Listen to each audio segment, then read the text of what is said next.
when he wanted to run other people out of business, he bought up all the glass bottles in town and used all that he could, and those that he couldn't use, he put on a barge and sank the barge in the Allegheny River so nobody else could use them.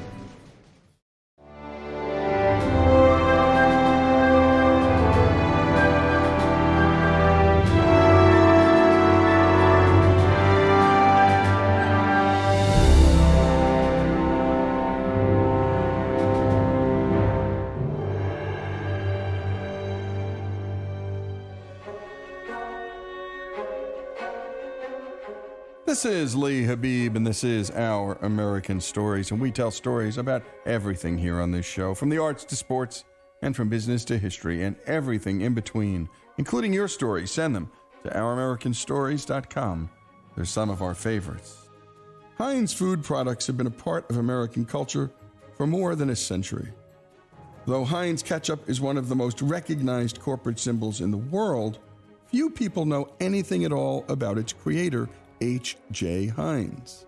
His hard work, innovation, and obsessive kindness proved one of his favorite sayings, quote, "To do a common thing uncommonly well brings success." And we're telling this story because on this day in 1844, HJ Heinz was born. Here's Greg Hengler with the story of HJ Heinz. Their ketchup's coming out a lot slower than ours does. That's not good manners. Oh, you noticed our Heinz. Here, taste it. Anticipation. Anticipation is making me wait. Best ketchup I ever tasted. That's pouring it on a little thick. Yeah! Thick, rich Heinz ketchup. The taste that's worth the wait. The Heinz family saga begins with the determination of immigrants to make a better life for themselves. Beginning in the 1680s, many German immigrants took the long voyage across the Atlantic Ocean to Pennsylvania. In 1843, John and Anna Heinz, both recent arrivals from Germany, settle outside Pittsburgh, Pennsylvania. John becomes a brickmaker. The next year, they have their first child, a boy they name Henry John, or HJ. The Heinz family will grow to include 9 children, 4 boys and 5 girls. One of their daughters, however, dies when she is only a baby. Like many German immigrants, Mr. and Mrs. Heinz believe the importance of hard work. Every day, HJ will pick up vegetables in the family garden before walking over a mile each way to his Lutheran school and back, a school run by his church. Upon his arrival back, he will continue working in the plot until sunset. Henry's love of gardening is evident in the very first photo, where his knuckles are visibly swollen from the hard work. Here's the president of the Heinz History Center, Andy Masick, and Heinz biographer, Quentin Skrabeck. Like many of the other German immigrant boys here in Pittsburgh, he spoke with a German accent, though he went to American schools, and he felt very much American. It was typical for German families to work as an economic union. The children would do work like that, but most of them didn't take it up as a career long term. He was very creative and saw, gee, I can make money here. I can make a living here. I can make a business out of this. Horseradish. Henry Heinz was just 15 years old when he started his business in downtown Pittsburgh. I'll take 1 jar. Yes, sir. He started by canning horseradish that his mother grew in her garden and sold it on the streets of Pittsburgh, pushing a handcart, a wheelbarrow around. And people loved the product, and he thought, well, let's try some other things. 2 years later, his little business has grown so much that he now needs a horse to pull his cart. Hello? Hello, Mom. He was very influenced by his mother. She knew how to play on his feelings and to encourage him when he was down. And he learned some of those people skills from his mother.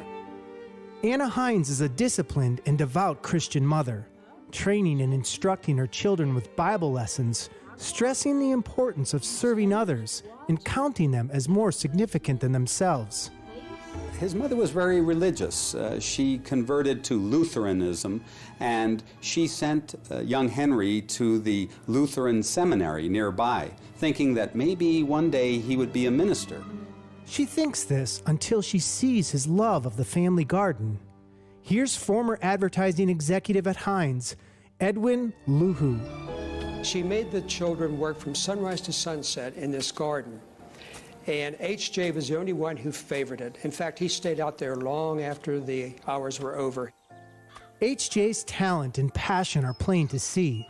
So, when he turns 12, his mother proudly presents her firstborn with 3 acres of land for his birthday. The young entrepreneur quickly develops and markets a growing line of produce and homemade condiments. And shortly after, his little farm triples in size. At 15, HJ quits school in order to focus entirely on his business. Waking at 3 a.m. so he can take his vegetables to stores in Pittsburgh, only to return home and work for his father making bricks. Here's Harvard Business School professor Nancy Cohen. And is a very successful junior entrepreneur selling cabbage and cucumbers and zucchini and tomatoes off his wagon to neighbors and has a growing list of customers. And from the very beginning, from his earliest days of peddling horseradish door to door or from a wagon with his own horse, he wanted to make sure his customers got only pure food. HJ is obsessed with purity. As a Christian, he associates purity with goodness. Fresh food is healthy food. This is in an age when Americans are suspicious of factory-made food, and with good reason. It is often packaged in filthy conditions and contains a stomach-turning array of cheap fillers, like leaves or wood pulp and chemical preservatives. While his competitors use golden brown bottles to hide add-ins and imperfections, HJ makes a point of selling his mother's horseradish recipe in clear glass jars. HJ wants his customers to believe that the food he delivers is worth every penny they spend on it. Thanks to his mother's recipes and beliefs, people grow to trust the Heinz name.